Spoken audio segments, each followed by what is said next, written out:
You're very welcome to another episode of the Scaling Your Business podcast. For this episode, I am joined by Cillian Wright, the CEO of PaymentPlus. Cillian, you're very welcome to the show. Great to be here, Rian. Looking forward to the chat this morning. Delighted to have you. So, typical fashion of the show, we start spending the first couple of minutes getting to know the guest, and then we jump into the main part of the podcast. No different with you. Take me back to your early years. I know you're based in Dublin at the moment. Did you grow up in Dublin? Yeah, grew up in Dublin, look, South Dublin. Grew up in Rathfarnham. Good, normal upbringing as you'd expect over in any part of the world. And yeah, look, close friends, close family, one brother. Nice, I suppose, nice varied background in terms of my parents both worked. My mum worked for Lanigan, so we traveled a lot. That was always pretty cool. So we got to see lots of parts of the world. Very lucky to be able to do that. And my dad had his own businesses, so kind of business was always a topic of conversation. Always enjoyed that growing up. So yeah, so look, very normal upbringing, in Rathfarnham, and yeah, so still here. Didn't move that far from it all. So very lucky to be able to still live in the area I grew up with and still have the same close friends I had growing up as well. So it was good. Very cool, very cool. Nice part of the world. My girlfriend's parents live, well, the address is Rathfarnham, but it's like next to Hellfire Club, so it's kind of a Oh bit outside yeah, of okay. Rathfarnham. Look, I run a bit, so I run up the mountains and all that kind of stuff. So it's great to have all of that as well. Mountains, we call them mountains over here, don't we, Reen? But not in the rest Yeah. of the world. They wouldn't be more like hills. So If you're running up it, it feels like a mountain for sure. yeah. No, it's good. Nice part of the world. Lots of parks and stuff. So yeah, it's good. Yeah, absolutely. One of the questions I like to ask people is around impact and influence, and it's usually they can point to a number of people, a small group of people who had an impact on their early years that helped them become the person they are today, or just had an impact on the person they've become today. Acquaintances, close friends, teachers, parents, relatives. Anyone spring to mind for you? Yeah, look, I'd always go all the way back to parents. Obviously, I mentioned my mum in Aer Lingus, and I think that gave us an awful lot of a great view of the world because she was always traveling. So we were always, been introduced to different things going on across the world, and had the opportunity to travel then as well with her. And they were great adventures because I suppose they were always last minute. It was never really planned, just the way it worked back then, and off we go and turn up somewhere and try and fend for yourself. And we would have done that, myself and my brother, when we were older. Just turn up somewhere and go. And I think that probably gave us a really good foundation that anything's possible, I suppose, from that regard. And as I said, my dad's been in business forever, so that was always fantastic to be able to see what's possible. So definitely, look, family would be the main influence in my life in terms of what's going on there. So yeah, very, very lucky to have had that and to be able to experience all of that. So yeah, I'd say that's the big one for me. I'm very proud of that. Obviously, growing up with my brother as well, but very close to him. He has his own business as well. He's in the motor trade, so I think the apple certainly didn't fall far from the tree in terms of that entrepreneurial spirit. So yeah, so that'd be certainly the big one for me growing up. Always would have been involved though, I guess, in terms of popping down to AIB. I don't know if you know this, Reem, but back in the day when AIB, when they used to own Goodbody for the first time, you used to be able to buy stocks in the bank. You used to be able to go to the desk and actually buy stocks. And I've always been doing that as a kid. So I'd pop in and buy a couple of shares in Smurfit or Alfira. Who else back then? I suppose the banks, AIB and Bank of Ireland, would be buying in. So I was always interested in stocks and markets and all that kind of stuff growing up.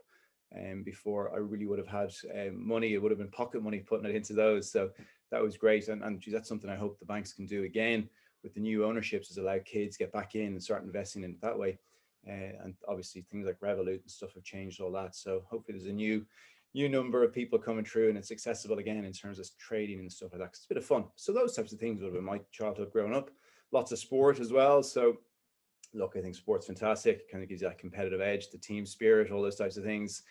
So yeah, lots of that as well. So look, just very, very normal. Lots of good influences, but a lot of family influences, and very proud of that. Yeah, have you got a favorite sport? Yeah, like I play a lot of golf. I run. I wouldn't have been a golfer growing up, so I'm a bad golfer. But I really enjoy that. I like being able to get out and just the social aspect of that is great. I run. Got a couple of friends, be good runners, so I tag along with them. Would have been very involved with horses and show jumping and eventing growing up as well. So that was always good, but don't do any of that anymore. It takes up an awful lot of time, unfortunately. So I might get back to it someday. But the horses, we would have had a lot of that in our family growing up as well. So that was always a good thing to be able to do.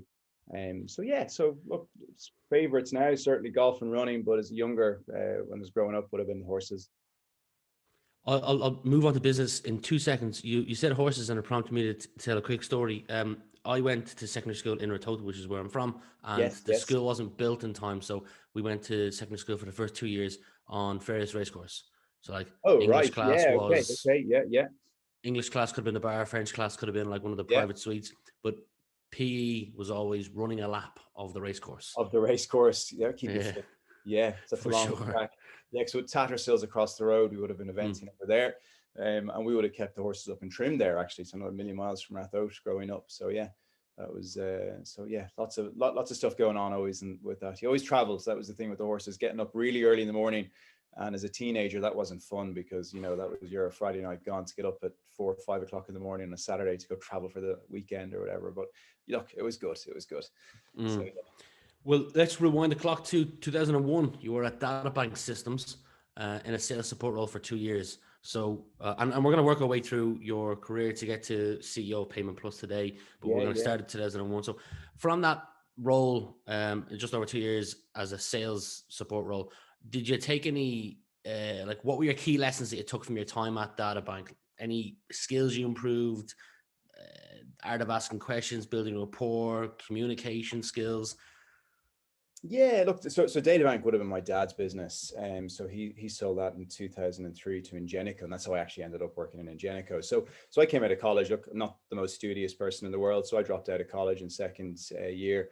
I was doing business and accountancy, and the accountancy part of it probably wasn't really for me. But actually, ironically, I love numbers and I love P&Ls now.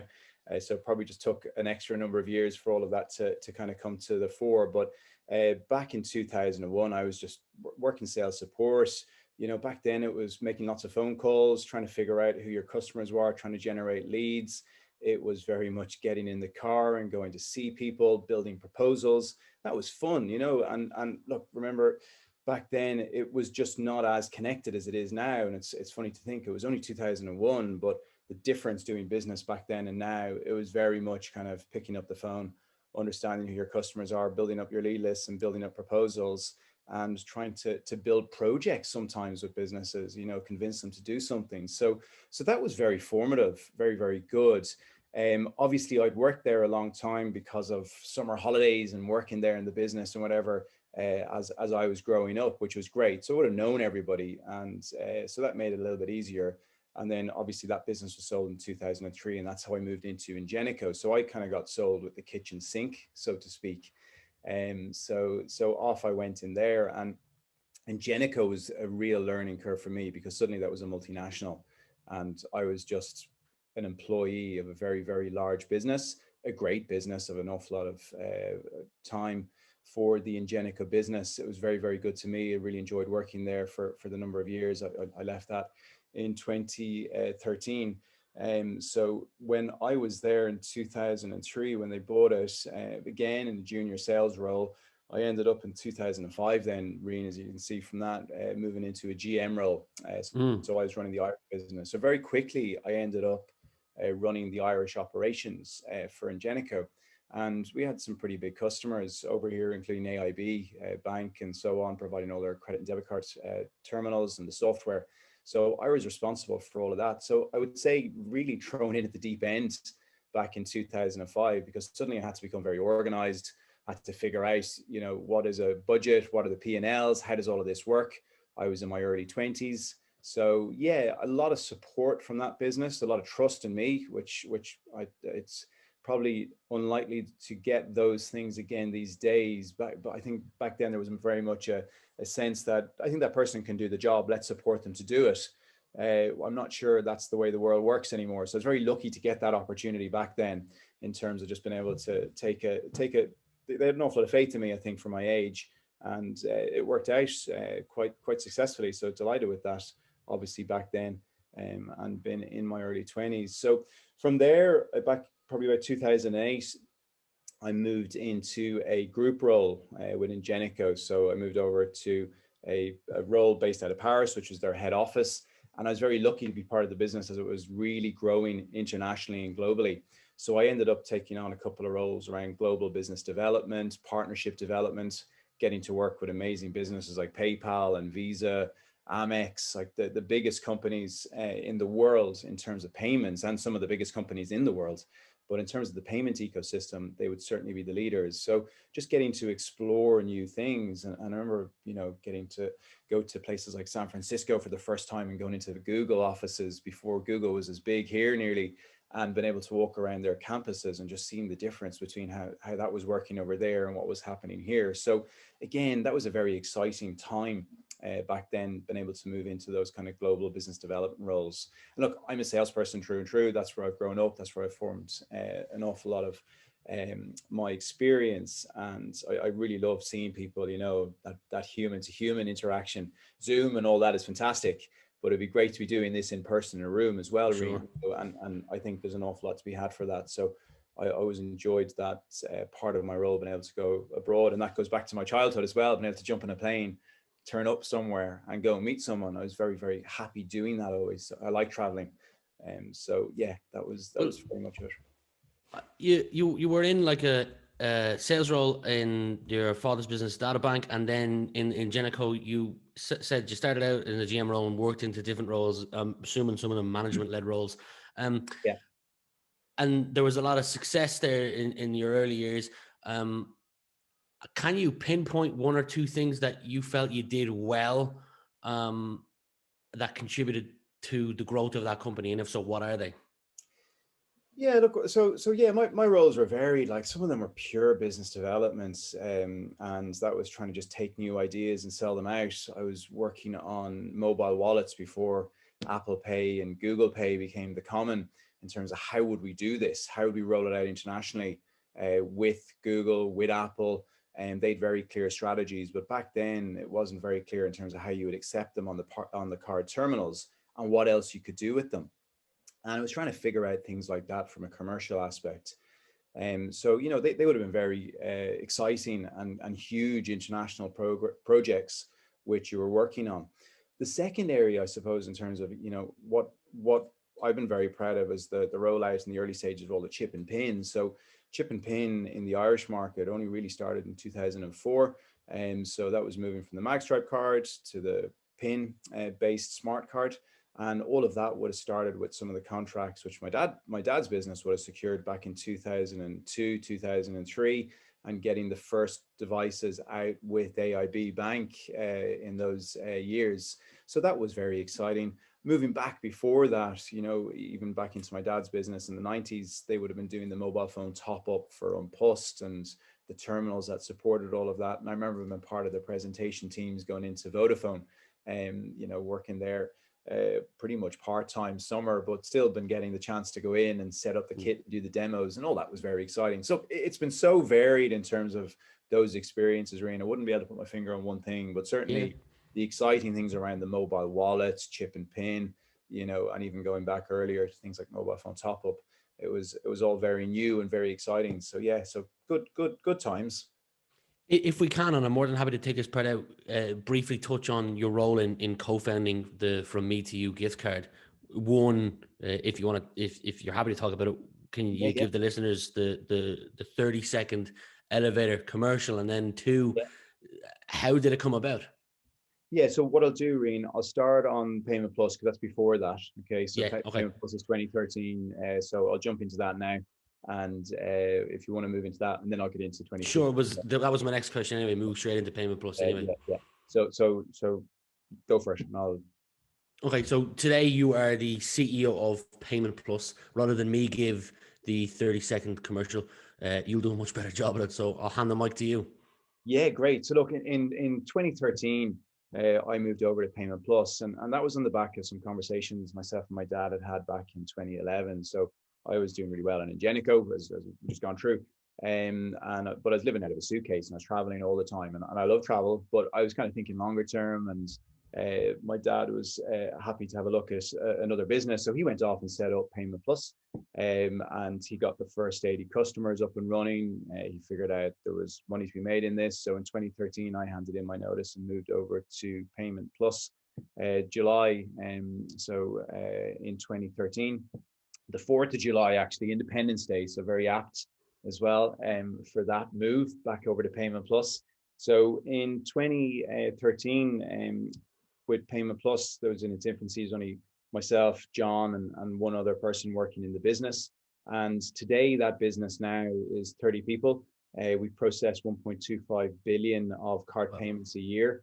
We have over 10,000 terminals deployed in Ireland and the UK, and it's about 5,000 retail locations across both markets.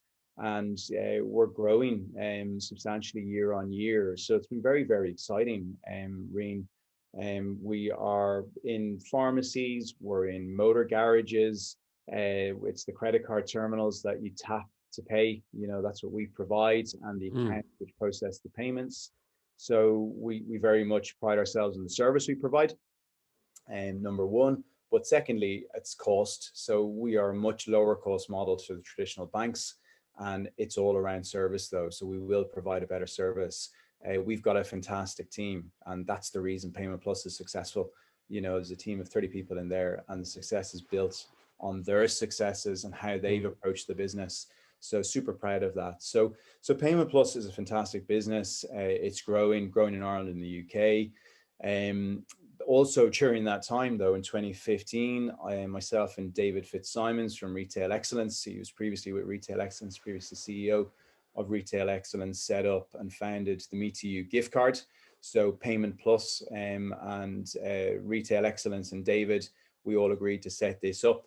And today now, that's the number 2 challenger brand in Ireland, against One for All, and obviously the market leader. But Me2You is certainly holding its own and growing very, very strongly year on year. And the idea of that is that it's a multi-store gift card.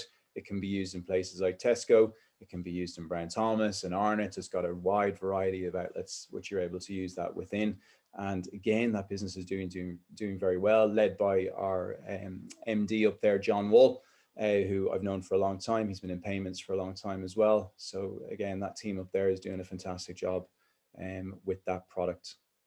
I'm sure everyone knows this, and I'll leave links to it below, but an employee can give €500 tax-free gift card to an employer can give that to an employee every 12 months, if I'm correct. Yeah, that's right. The small benefit exemption from the revenue. So everybody is entitled to up to €500 tax-free annually. Yeah. So it's a great incentive, and especially at the moment, we're seeing an awful lot of businesses are rewarding staff because we're working unusual hours. We're not seeing each other. We're not getting the events we normally would to go out and socialize. So an awful lot of businesses using the Me2You gift card to reward their staff. And we've got tools to allow businesses to manage the rewards, where employees can log on and create benefits and help manage that giving experience. So that's been hugely strong with a lot of our corporate customers. So that's been very exciting. And I'll leave links to that below if anyone, whether you're watching or listening to this, you can click on to the website. A couple of questions around Payment Plus. You've mentioned the statistics, 5,000 plus customers, 1.2 billion in payment processes annually. Some of your clients or logos that I found: Paddy Power, Mr. Price, Frank Keen, BMW. Why might someone join that growing list of 5,000 plus customers? Is there something that you think potential customers should pay attention to when picking a vendor? Yeah, look, I think it's like anything in business. There's a lot of things we're all busy at every day, and sometimes payments are put down that list of priorities. And the banks have traditionally not serviced that side of their customers' business, I suppose, as commercially as aggressively as they could. So we've been very good at going in and providing a full review of that business, how they operate, how they take payments, because businesses are trying to go online. They're trying to take payments over the phone securely. They're trying to take payments efficiently in store by using mobile phone, wallets, all that kind of technology starting to come to the fore, especially with COVID.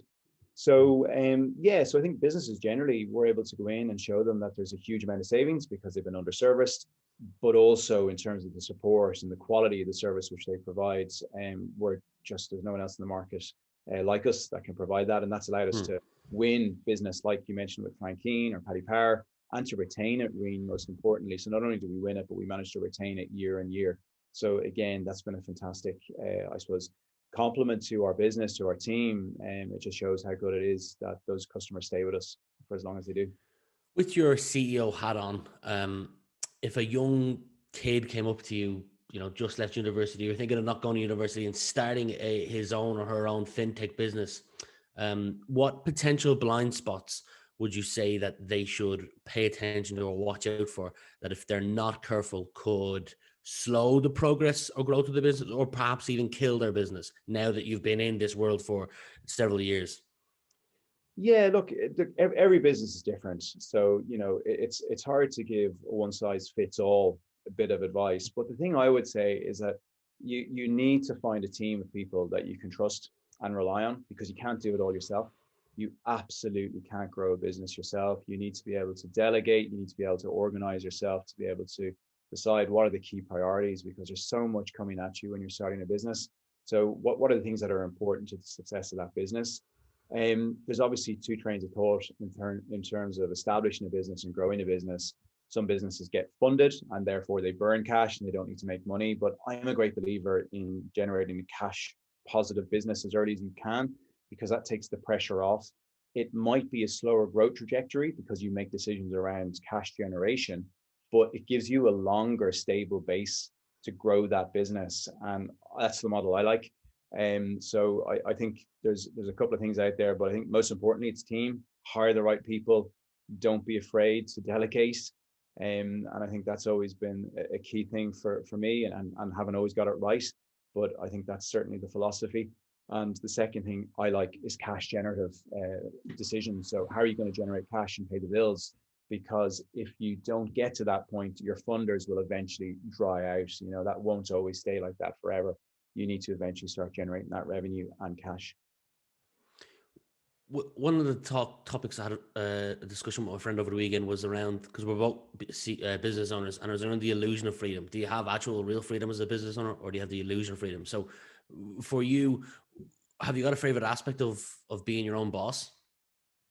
Yeah, I do. I suppose I like the time to think. So yeah, like are you free? I suppose that's a philosophical debate, isn't it? Because you, as a business owner, you're always thinking of your business. I Mm. think there's always something going on, and I used to go. I'll give you an example. I used to go running with music, and I'd be listening to Spotify, and I stopped doing that because I was like, there was so much going on in my world that I was like, you know what? When I go for a run, I like to have a bit of free time, if that makes sense.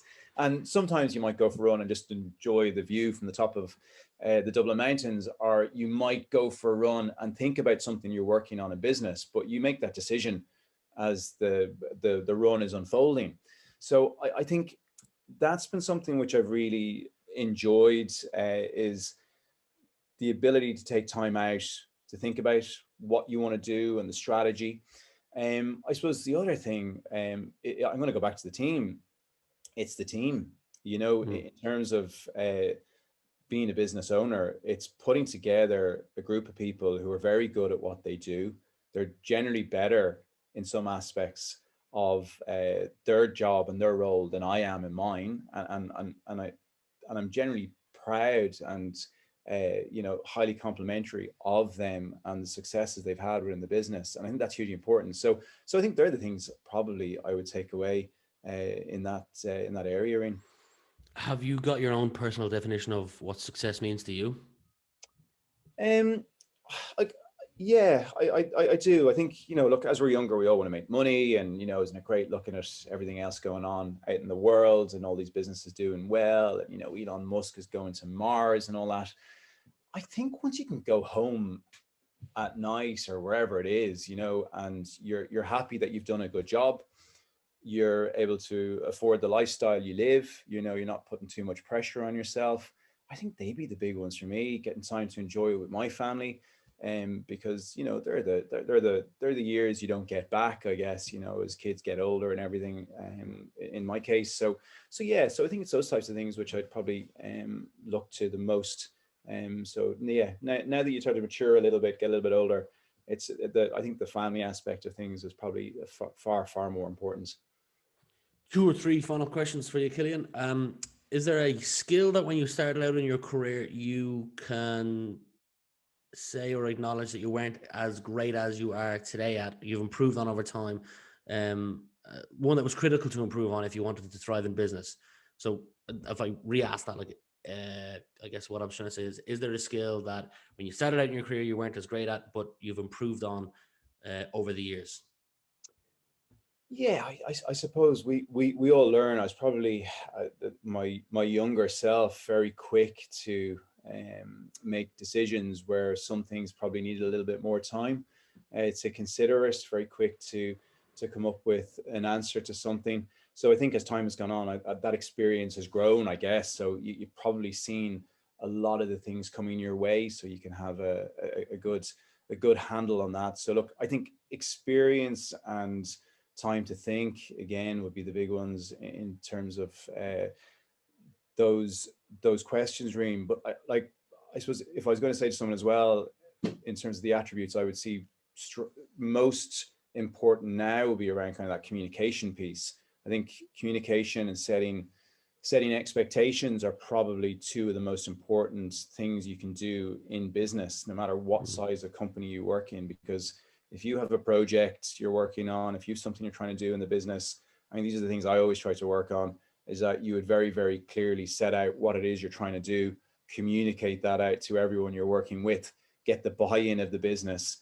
And if it goes well, fantastic. If it goes badly, you're able to turn around to the business and say, well, look, these are the expectations we set at the start. We stuck to them and it didn't work out and we all bought into it. And I think you're always able to generate some level of success with that approach. So things like that, I would say I've gotten better at over the years.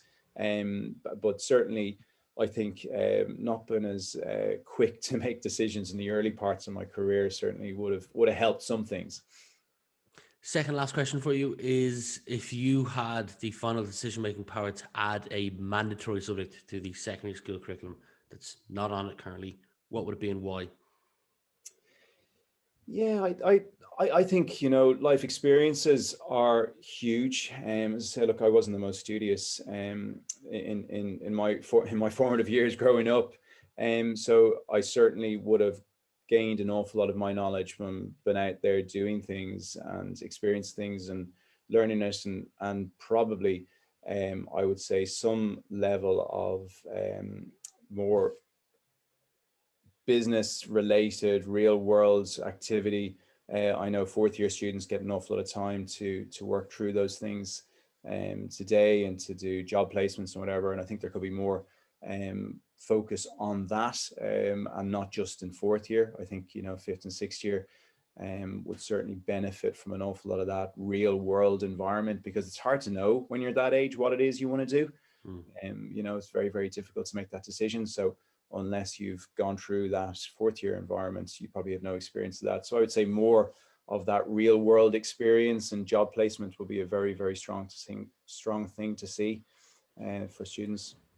I'd like you to imagine it's the year 2030. We're talking as if it's the year 2030 and you're looking back on the last decade. You can choose to answer this personally, professionally, or a combination of both. What would you like to be looking back on if you imagine it's now the year 2030 and you're looking back on the last decade? Yeah, look, I think, the thing which has always struck me is that how quickly technology moves on. So I think we're going to see an awful lot of digitization of processes. I think an awful lot of the friction we see today built around the lack of digitization right across, in Ireland specifically, right across the way we interact with government or interact with the financial systems. I think I'd like to see an awful lot more digital services been implemented. Things like Revolut and stuff like that have shown that there's an awful lot of digital capabilities out there. And how do we bring that into the market? So I think digitization would be the thing I would look back and probably see most of and like to see most of. So that from the professional aspect, that would make a huge difference, I think, to how we all work today and the success of the economy in the future. And then I suppose personally, everyone's well, they're fit, they're healthy, all those wonderful things. Clearly, they're the things you hope for in the next number of years. So that's kind of where my head would be at, Rian. Cillian Wright, CEO of PaymentPlus. It's been an absolute pleasure spending the last 30 minutes getting to know you a little more, and I wish you continued success. Rian, thanks a million. Really enjoyed the chat. It's always good to run through those things, and I hope everyone found that interesting. So yeah, thanks a million.